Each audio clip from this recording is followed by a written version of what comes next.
Welcome to my Dublin Horse Show vlog.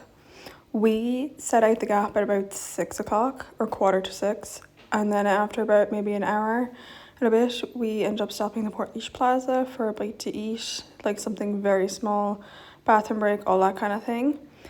And it was about maybe 8:20 when we arrived up in Dublin. We parked in the Merrin Cricket Club, which is only a 2-minute walk from the grounds, which was unreal. Of course, we were early when we arrived, so we had to wait. And when they opened the doors at 9 o'clock, we whipped our way around the shopping just to take a quick look. And then we headed down to Simmons Court, where they were doing the 148 6 and 7-year-olds.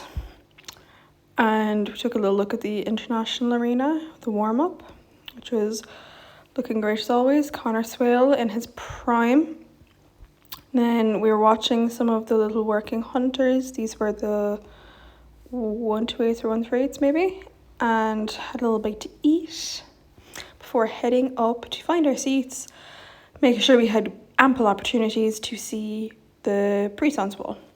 So this was the Royal Dublin Society Stakes, which was a very good class.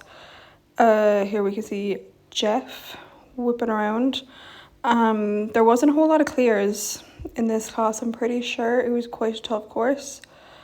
And yeah, this was before the sun came out. And of course, Mikey Pender, bringing it home to Ireland, won the class. What a king. It was, however, at this point that the sun started to come out between the clouds. And because the Anglesey stand has been taken down to do it up, there is a temporary stand down the north side of the arena, which doesn't have any cover on it. So I did end up getting burnt. I say as did everyone else. All the right sides of our faces would be burnt. So that was just fabulous. And then we got ready for the Dublin Stakes, which was also a very competitive class. The prize money in this class was over 55,000, I think. So people were obviously very competitive with it, and the class was won by Niamh McAvoy, so fair play to her for that. And as you can see, a couple more people are starting to come into the arena.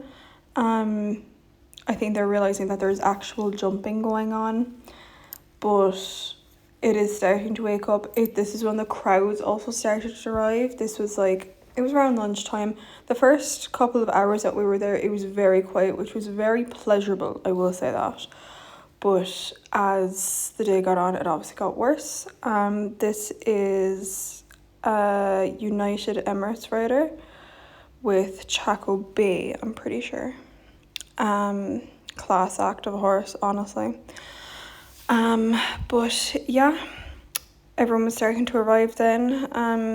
Kind of gearing up towards the Pre-Sons, even though there was still a couple of classes. I say couple of classes, there was one class and some entertainment on in between it, but it was going to take a few hours. So this then was the 128 and international rider pairs. So basically what happens with this is the international riders will jump around a 110 track, I think. This is obviously Mikey Pender, whipping around the place. He's very competitive in this class, has been known to jump through the pond, so he didn't have to do that this year. And then when they're done, their course is based off of time and points. Then the 128 riders will jump their track. I'm not fully sure what height their track is, but it's basically who can keep all the fences up and who can also do it the fastest, essentially. So it was Martin Fuse, I can't pronounce his second name, and he went with Tim Hawkins, and they were the two winners, which was fabulous. It's always such an entertaining class. It's so cool to see the international riders just kind of chill out a bit, and the 128 riders just going absolutely hell for leather.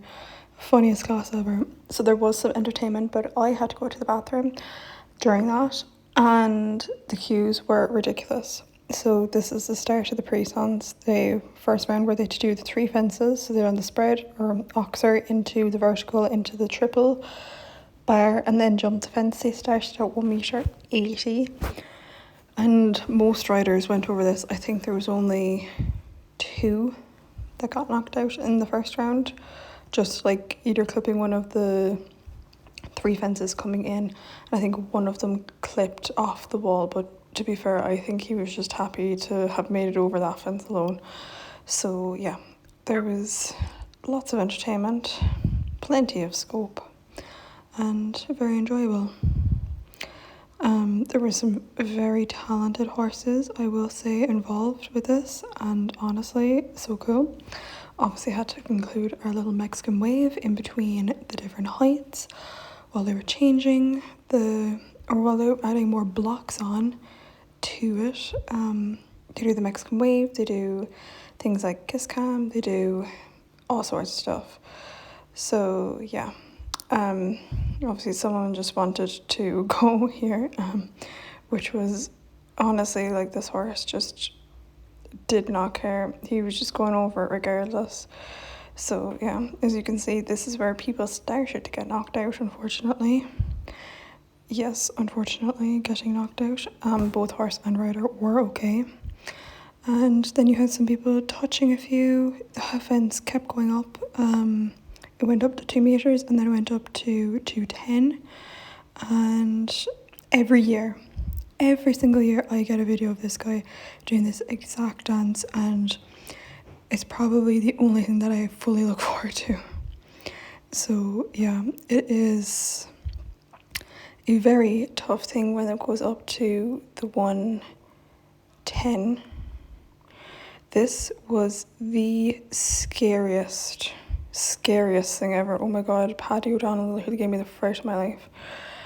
And this was Rachel proudly clearing it as well. So there's 2 people into the last round, and after this guy, and then this just needs to be heard.